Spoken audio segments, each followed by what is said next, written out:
Okay, I'm gonna stop being so shady. I'm gonna stop being so shady in this review. Okay. Get it together.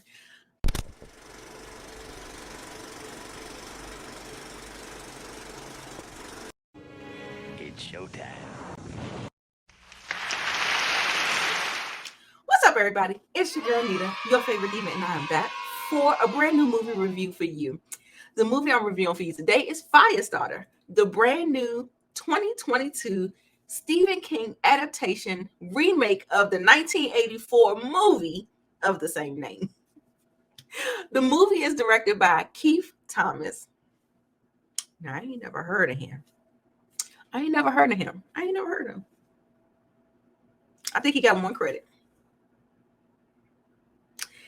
And written by Scott Teems. He wrote Halloween Kills. And you can tell. The movie is starring Zac Efron, High School Musical, Kiera Armstrong from The Tomorrow War, Sidney Lemmon from Succession, Michael Grey Eyes from Wild Indian, Gloria Rubin from Mr. Robot, Kurtwood Smith from RoboCop, John Beasley from Spell, and many, many, many others. It's a lot. The score is from Mr. John Carpenter himself. You may know him from the Halloween franchise. Thank God for this. This was a lifesaver for this movie. Movie clocks in at 1 hour and 34 minutes. It's classified as a horror thriller sci-fi drama. And the synopsis reads, after being experimented on by a secret government entity called the Shop, Andy McGee develops psychic powers and meets the love of his life. Together, they have a daughter with a power of her own, and the Shop will stop at nothing to get them back. And that is all I'm going to say, because this is your spoiler-free review. If you're new to the channel, welcome. If you are returning, welcome back. You know what we do here. I watch movies so you don't have to. I give you the good and bad and everything in between, with no spoilers, of course, and let you know whether or not you should go see it in theaters or stream it on Peacock, which is currently streaming. So let's get with the good. Okay, so first, before I get into the good, let me give you some background to the history that I have with Firestarter. I've seen the original 1984 movie with Drew Barrymore. I really, really liked it because I was really, really young when I saw it, right? So haven't rewatched it like since I started, critiquing movies, but I wouldn't mind revisiting. Just haven't seen this, but I was really young, so that's probably why I have such an affinity for it, because I really enjoyed the movie. I thought it was different. I thought it was original, and so yeah, I can get some comparisons to the original movie compared to this, but I've never read the source material. So now that that's out the way, let's get with the good. The best part of this movie and the lifesaver of this movie was the score. John Carpenter, legendary. He came back and he returned with a haunting original score that elevated the film exponentially for me. It was giving some Halloween vibes. I don't know why I kept on.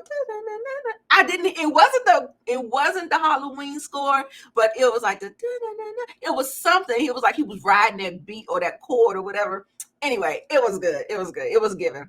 I thought it was very, very conducive to the story that we was telling. So I thought that it really did a great job. Without that score, baby, that movie probably would have been trash. Yeah, I'm just saying. The next vast improvement was the visuals. In the 1980, of course, 1984, the visual effects aren't going to be the best. They aren't up to par to where they are now. But the visual with the fires was pretty different. It was good. I really like how they showcased the power. It didn't feel the same as the 1984 movie. It felt like they put a superhero twist on this thing. So put a pin in that, because I'm going to circle back around to this point later on in my cons. So for the mix y'all, I said two things for good, right? Anyway, for the mixed aspects was the performances. It really felt like Zac Efron phoned it in. I was not compelled with his performance. He looked good. He looked good, girl. He looked good. But he was not given. He was not given. I didn't care for anyone in particular. I believe Kiera Armstrong, she was pretty good, who played the little girl who had the powers or whatever, but she really didn't sell it until she really had to step into those powers in the second and third act. I was really, really underwhelmed how the movie came off. It felt like they were at rehearsal. Like they weren't even like filming a real movie. Like they was just rehearsing. They was not giving. Nothing. There were some real issues here. So let's get on to the bad. First thing with the bad is the script. Oh my goodness. When I tell you the dialogue was cringy. I mean, when I tell you everything felt amateurish in all departments, like it was everybody's first time doing everything, from the writing to the directing to the acting. I was just like, oh geez, like what is going on? Because what is going on?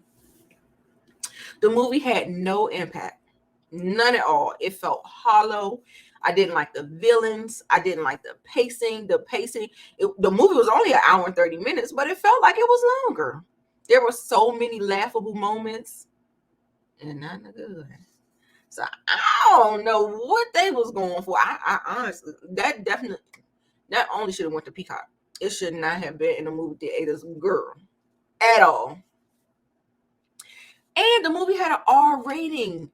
And although there was some gore, it wasn't enough. I was like, they were really, really holding back. They was not doing enough. It was not given. It was not given what they thought it was supposed to be given. It was not. It was like somewhere along the line, somebody said, let's make this a PG-13. They didn't really go for the R. Like, I was just like, y'all had it. Like, and y'all just, I don't know. So this part might be a spoiler, so I'm going to tell you to skip to this time code if you haven't seen the movie yet. And I don't feel like it's a big spoiler, but it could be a spoiler because it does kind of reveal something that kind of you don't really know that's how it's going to end up, right? So it kind of felt like a setup movie. It felt like they are trying to start a franchise. Like the movie, when it went there and it just kind of went off abruptly, and the story choices that they made when they actually did something that was, it was kind of like a betrayal to the character. There were some choices made and it was cheap because it wasn't earned. I was like, well, why would they do that? What is going on? I'm not understanding. I kept trying to figure out what, like they must have cut something out. We didn't see it. Like what happened? What? What the fuck? I was like, I wasn't buying it because they didn't sell it, because I was just like, girl, no. So of course, like I said, it felt more like they were setting up like a superhero type of franchise. It's not going to be just like a girl with powers. It felt like just the way her powers were displayed, in the way they crafted the story to kind of look like an origin story, like a mutant origin story, if you will. That's what it felt like to me. And the way it ended definitely led me to believe that that's where we're going with this.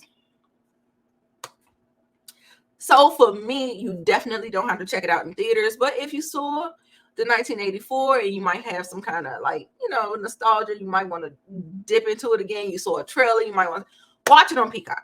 How about that? Watch it on Peacock. If you're curious, you can check it out. It wasn't horrible, but it wasn't that good either. It was just okay.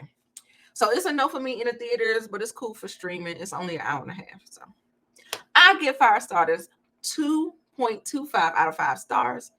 And for my Diva recommendations, I have the original 1984 Firestarter. Also, too, if you're looking for a really, really good Stephen King adaptation that is pretty current, I recommend Dr. Sleep. Dr. Sleep, I have a review right there in the cards. You can click on that. And then also, too, Carrie, the original or the remake. I thought they both were good. So instead of doing this one, you might want to do any of those. Okay.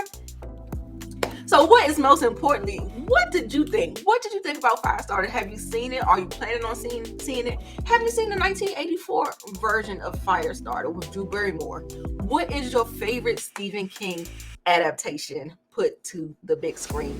Chime down in the comments and let me know. Don't forget to like, comment, and subscribe. Share the video if you care. And I am Nita, your favorite diva, and make sure you come back. Bye.